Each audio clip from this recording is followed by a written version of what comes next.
નમસ્તે મિત્રો, આપનું સ્વાગત છે યુટ્યુબ ચેનલ ગ્લીમ ઓફ ગોડમાં. આપણે શ્રીમદ ભાગવતમાં આગળ વધી રહ્યા છીએ. ગઈકાલે આપણે જોયું હતું નારાયણ કવચ. આજે આપણે જોઈશું તેઓ શા માટે દધીચી ઋષિના આશ્રમમાં ગયા હતા. એટલે સુખદેવજી બોલ્યા, વિશ્વરૂપના 3 માતા હતા. એક સોમરસ પીનારું, બીજું મદિરા પીનારું અને ત્રીજું અન્ન ખાનારું હતું. તેમના પિતા ત્વષ્ટા દેવકુળના હતા, પણ તેમનું મોશર અસુરકુળનું હતું. તે યજ્ઞમાં દેવતાઓને આહુતિ આપતા, પણ સમદ્રષ્ટા હોવાથી દૈત્યોને પણ આહુતિ આપતા. એક દિવસ એ દેવતાઓના યજ્ઞમાં દૈત્યોને પણ હવિ આપવા લાગ્યા. ઇન્દ્રને આ વાતની ખબર પડતા તેણે વિશ્વરૂપના 3 માથા કાપી નાખ્યા. તત્કાળ ઇન્દ્ર સામે બ્રહ્મહત્યા આવી ઊભી. પોતાની શુદ્ધિ માટે ઇન્દ્રે બ્રહ્મહત્યાને 4 ભાગોમાં વહેંચી. ખોદેલા ખાડા ભરાઈ જશે એ વરદાન આપી એક ભાગ પૃથ્વીને આપ્યો. એનાથી પૃથ્વી ક્ષારવાળી થઈ ગઈ. કપાયેલા વૃક્ષો હર્યા ભર્યા થઈ જશે. આવું વરદાન આપી એક ભાગ વૃક્ષોને આપ્યો. વૃક્ષોનો ગુંદર બ્રહ્મહત્યાનો ભાગ છે. દુર્ગંધ વગેરેમાં ભળી જવાનું વરદાન આપી ત્રીજો ભાગ જળને આપ્યો. ફીણ એ હત્યાનો જ ભાગ છે.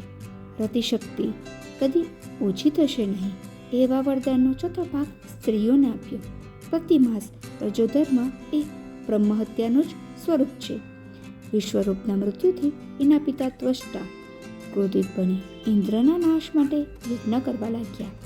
આ યજ્ઞથી એક ભયંકર રાક્ષસ પેદા થયો, જેનું નામ તાશુર હતું. ઇન્દ્ર વગેરે દેવતાઓએ એને મારવા માટે સસ્તા શસ્ત્ર છોડ્યા, જેને એણે ચૂરે ચૂરા કરી નાખ્યા. દેવતાઓ વિષ્ણુ પાસે જઈ રક્ષા માટે પ્રાર્થના કરવા લાગ્યા.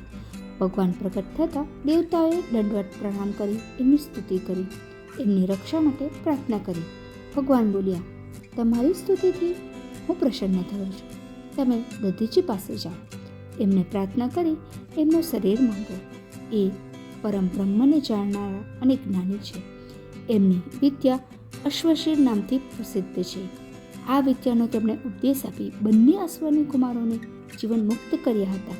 તમે અશ્વની કુમારોને સાથે લઈ દધીચી પાસે જાઓ. એ અવશ્ય પોતાનું શરીર આપી દેશે. એમના હાડકામાંથી વિશ્વકર્મા પાસે વજ્ર બનાવો. એનાથી જ વૃદ્ધાસુરનું માથું કાપી શકાશે. એના મૃત્યુ બાદ તમે તમારી બધી જ સંપત્તિ, તેજ, અસ્ત્ર, શસ્ત્ર વગેરે પ્રાપ્ત થઈ જશે. જે મારામાં ભક્તિ રાખે છે તેનો કોઈ પણ અહિત કરી શકતું નથી. માટે તમે સહેજય ભય રાખશો નહીં. જો વૃદ્ધાસુર તમને ગળી જવા માટે આવે તો પણ ભયભીત બનશો નહીં. તમારું બધી રીતે કલ્યાણ થશે અને તમે સુખી બનશો. અહીં દેવોનું દધીચીના આશ્રમમાં જવું સમાપ્ત થાય છે. આવતીકાલે આપણે જોઈશું વૃદ્ધાસુર અને ઇન્દ્ર વચ્ચેનું યુદ્ધ. તો આવતીકાલે ફરી મળીએ. ત્યાં સુધી આવજો. જય શ્રી કૃષ્ણ. જો આપને વિડીયો પસંદ આવ્યો તો વિડીયોને લાઈક કરજો, શેર કરજો, ચેનલને સબસ્ક્રાઈબ કરવાનું ભૂલતા નહીં.